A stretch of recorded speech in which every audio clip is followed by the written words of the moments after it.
Hello everyone, మీరు ఎంతమందికి దోసకాయ టమాటా కూర ఇష్టమైతే నాకు కింద కామెంట్ బాక్స్ లో షేర్ చేసుకోండి. దోసకాయ అనగానే నాకైతే స్కూల్ డేస్ గుర్తొస్తాయండి. ఎందుకంటే నేను స్కూల్ డేస్ లో లంచ్ బాక్సెస్ లో వీక్ కి 2-3 టైమ్స్ అనేది దోసకాయ టమాటా కూర తీసుకెళ్లేదాన్ని అంటండి. ఎందుకంటే మా అమ్మని ఎప్పుడు చూసినా ఈ కూర పెట్టమని అయితే ఏడ్చేదాన్నంట. నాకు ఇదే కావాలి, ఇంకో కూర వద్దని చెప్పి.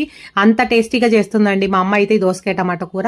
సేమ్ మా అమ్మ చేసినట్టు అయితే నేను దోసకాయ టమాటా కూర ఎలా చేసుకోవాలైతే ఫుల్ వీడియో నా పేరు కింద లింక్ ఇచ్చానండి. ఆ లింక్ ప్రెస్ చేస్తే మీకు ఫుల్ వీడియో ఓపెన్ అవుతుంది. పిల్లలకి లంచ్ బాక్సెస్ లో కూడా చాలా ఈజీగా మార్నింగ్ టైం చేసి పెట్టేయచ్చండి. కూర అనేది అంత ఈజీగా అయిపోతుందని టేస్ట్ అయితే చాలా బాగుంటుంది.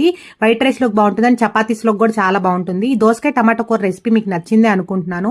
నచ్చినట్టయితే ఖచ్చితంగా ఒక లైక్ చేయండి, షేర్ చేయండి అండ్ కామెంట్ చేయండి అండ్ పక్కనే ఉన్న బెల్ ఐకాన్ ప్రెస్ చేయండి. అప్పుడు నేను పెట్టే కొత్త కొత్త వీడియోస్ అన్ని మీకు నోటిఫికేషన్స్ వస్తాయి. మన ఛానల్లో వీడియోస్ కనుక మీకు నచ్చినట్టయితే సబ్స్క్రైబ్ చేసుకోవడం మాత్రం మర్చిపోకండి. Take care, bye bye, see you next video. For more videos please like, share and subscribe.